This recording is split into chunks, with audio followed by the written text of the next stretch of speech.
இப்போ நம்ம அந்த எல்லோ கிரேவி ப்ரீமிக்ஸ் பவுடர் வச்சு அடுத்தது ஒன்று பண்ண போகிறேன். இது வந்து மிக்சட் வெஜிடபிள் குருமா.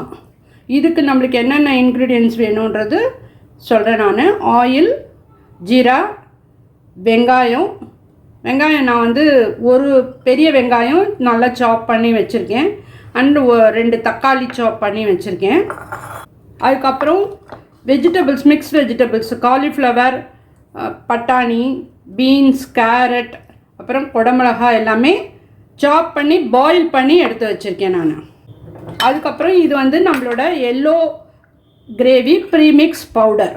அப்புறம் இதுக்கு வந்து ஒரு அடிஷனாக கொஞ்சம் தேங்காய், 1/2 கப்பு தேங்காய் துருவலோட கொஞ்சம் சோம்பு போட்டு அரைச்சி வச்சுருக்கேன் இது.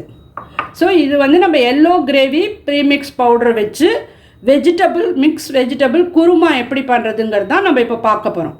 இப்போ நம்ம பேனில் வந்து ஒரு 2 டேபிள் ஸ்பூனு ஆயில் விட்டுருக்கேன் நான். அது காஞ்சப்புறம் ஒரு 1/4 ஸ்பூன் நான் வந்து ஜீரகம் போட்டுக்கிறேன். 1/4 ஸ்பூன் ஜீரகம் போடும். பொரிஞ்சோடனே வெங்காயம் போட்டு கொஞ்சம் நல்லா வதக்கிடணும். ப்ரீமிக்ஸ் பவுடர்லேயே ஆனியன், வெங்காயம் எல்லாமே இருக்குது. இப்போ நீங்கள் வந்து ஒரு ஃபேமிலியில் ஒரு 4 பேருக்கு 5 பேருக்கு பண்ணுறீங்கன்னா அப்போ கொஞ்சம் ஆனியன், தக்காளி போட்டுக்கிறது பெட்டர். இப்போ பேச்சுலராக இருக்கிற பசங்க வந்து பண்ணுறாங்க அப்படின்னா அவள் வந்து ஆனியன், தக்காளி போட வேண்டாம். வெறும் வெஜிடபிள்ஸ் மட்டும் பாயில் பண்ணி வச்சுட்டு ப்ரீமிக்ஸ் பவுடர் போட்டு அப்படியே மிக்ஸ் பண்ணி பண்ணிக்கலாம், போதும். இப்போ வெங்காயம், தக்காளி நல்லா வதக்கிட்டு இதோட நம்ம வெஜிடபிள்ஸ் போட போகிறோம். நான் ஒரு பெரிய பவுலில் 1 கப்பு வெஜிடபிள்ஸ் ஃபுல்லாக போட்டிருக்கேன்.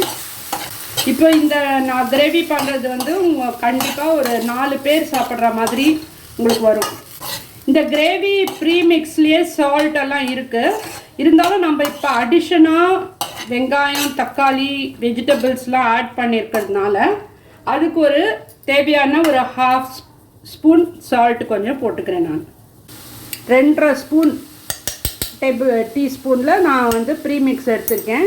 இதுக்கு 1 கப்பு தண்ணி கொஞ்சம் கொஞ்சமாக ஆட் பண்ணணும்.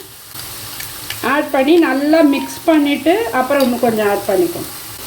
இதை அப்புறம் நான் இதில் ஆட் பண்ணிட்டேன். தேங்காயும் சோம்பு போட்டு அரைச்சி வச்சுருக்கிற இதையும் அதில் ஆட் பண்ணிடுறேன். இது போட்டு நல்லா பாயில் ஆகணும். அது 3 மினிட்ஸ் பாயில் பண்ணணும். அதுக்கப்புறம் காமிக்கிறேன் நான். சப்பாத்தி, புலாவ் எல்லாத்துக்குமே வெரி சூப்பரான சைட் டிஷ்.